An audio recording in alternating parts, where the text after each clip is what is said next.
Hey everybody, and welcome to Yarn Talk, where we highlight the latest knitting news, trends, and interview designers every 2 weeks.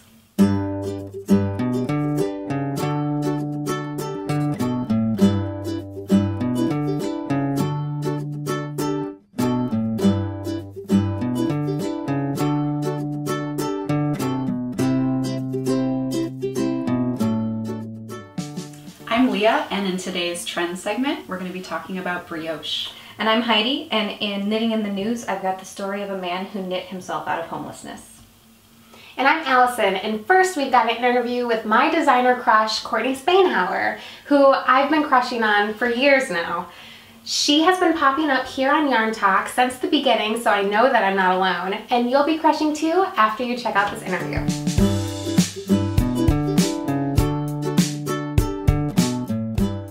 Hello, Courtney, who currently has a rat climbing on her.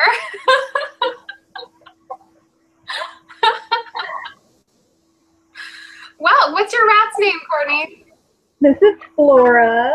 This is Flora. Thank you, Flora. We are now 4 for 4 with interviews involving animal interview bombs. So, Flora, how's it going? It's going pretty good. Her mommy's coming back for her. You want to take her? Stuck in my hair. Flora, our video. All right, so Courtney, we have been talking so much about your designs here on Yarn Talk recently. Not only your Greco that just came on Pom Pom Quarterly, but your Caldwell Pullover that was just in Knit Scene. So where do you get your inspiration? It really is based on two different things. What I feel like wearing or what I feel like knitting, and fitting that into like an editor's concept.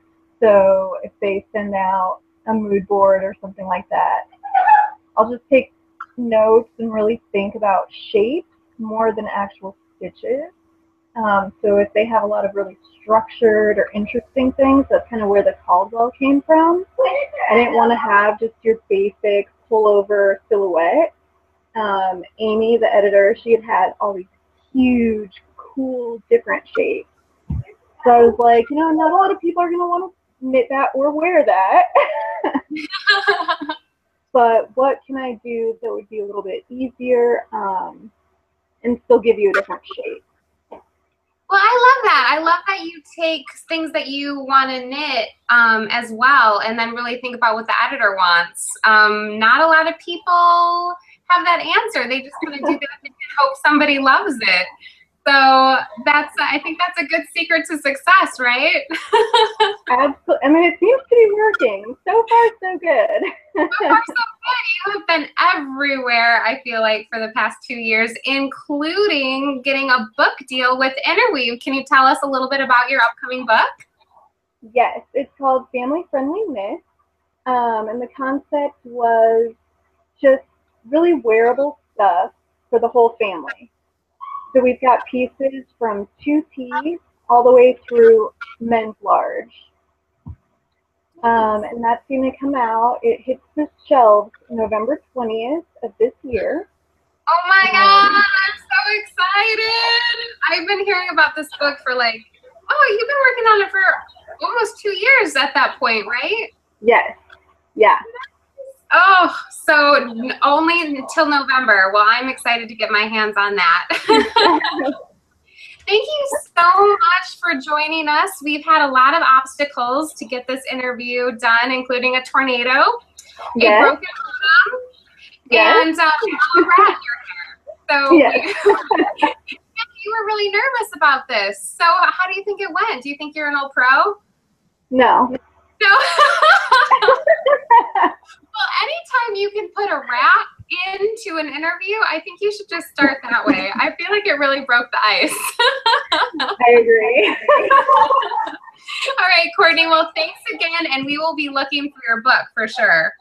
Excellent. Thanks, Allyson. A big thank you to Courtney for fighting her fears and joining us this week. And be sure to keep up with everything going on with her at pinkbrutusknits.com.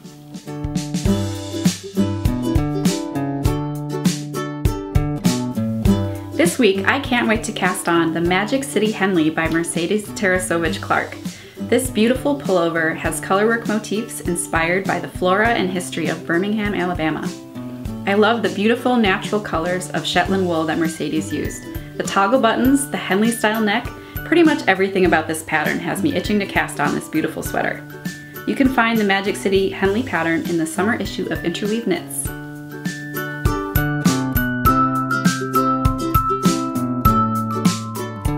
Not long ago, Florida resident Gregory Patrick was literally living in the woods. After leaving a job in 2010 and finding himself unable to secure another, he found himself experiencing homelessness. But if we rewind a couple of years to 2005, when Mr. Patrick took up knitting for the first time, he was a lot like you or me. He had seen a sweater in an upscale store window and decided to take up the hobby of knitting because he was curious to see if he could do it for himself. In those days, he was knitting as a lot of us do, just to relax. But once he was experiencing homelessness, a clever friend of his recommended that he list some of his finished knit objects online for sale.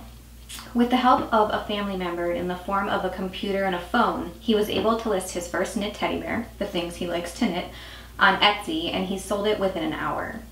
And in just 2 years, he was able to afford a room of his own. Nowadays, Mr. Patrick still lives independently and has recently let go of what he calls his bug out bag. The experience of being homeless was so affecting that he used to wear his shoes all day and keep a go bag by the door in case he needed to leave in a hurry. He's doing well though in 2015, and he chronicles his journey at the blog Madman Knitting, and he's also self-published some books on Amazon, including a memoir called Will Knit for Food. I highly recommend you check out his blog, because he's also got some really interesting Q&A videos where he talks about the experience of homelessness and addresses some fan questions. I find Gregory Patrick to be very inspiring, and I definitely think you should check out Madman Knitting.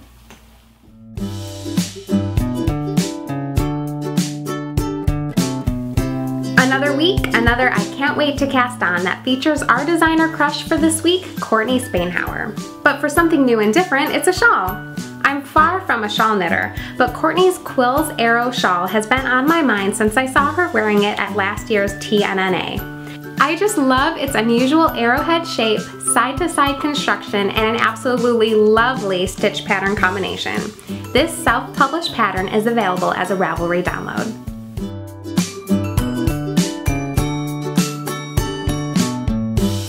Brioche has been incredibly popular in the design world lately, and for good reason. Brioche knitting creates a deeply ribbed fabric that is really lofty and soft and squishy to touch. Because of its unique construction, brioche is a great way to combine 2 different colors of yarn into a reversible fabric. Some knitters are intimidated by brioche because at first glance it can seem complicated. The texture is formed by yarn overs being knit together with a corresponding knit stitch, and this can be a little confusing if you're not used to keeping close track of your stitches. One thing that I love about brioche is that it is a great way to use variegated yarns. Many knitters, myself included, will compulsively buy these beautiful multicolored skeins, only to realize that not every project is suited for variegated yarn, and the results can be disappointing. But if you pair a variegated yarn with a complementary color solid yarn in a brioche project, the solid yarn gives it sort of a visual anchor, and you end up with this beautiful fabric that has depth and texture. Although brioche fabric can be very warm because it is pretty thick, there have been some beautiful new patterns to come out that incorporate brioche into warm weather projects.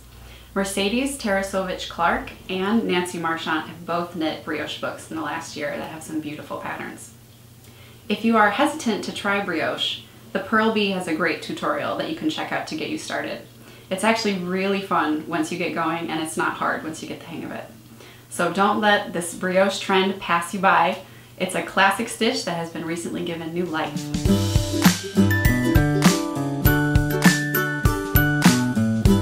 The Shawl Shrug by Suzanne Summer is a fantastic mashup of a triangular garter shawl and a raglan sleeve jacket. The largely aqua and gray color palette contrasts perfectly with the pink accent stripe and shawl collar. This is one of those pieces that a knitter looks at and immediately wants to knit, even if it's just to try their hands at its cool construction. The best part is how wearable the Shawl Shrug is. The finished piece is kind of like the knitwear equivalent of a mullet, with traditional business in the front and a triangle party in the back. A huge thank you to everyone involved in the making of this show, and thank you for watching. Don't forget to subscribe, give us a like, and use hashtag YarnTalk to get our attention. And don't forget about our new Pinterest board. The 3 of us pinned to it kind of in real time as inspiration strikes, so it's a great way to get a sneak peek of new episodes. See you in 2 weeks.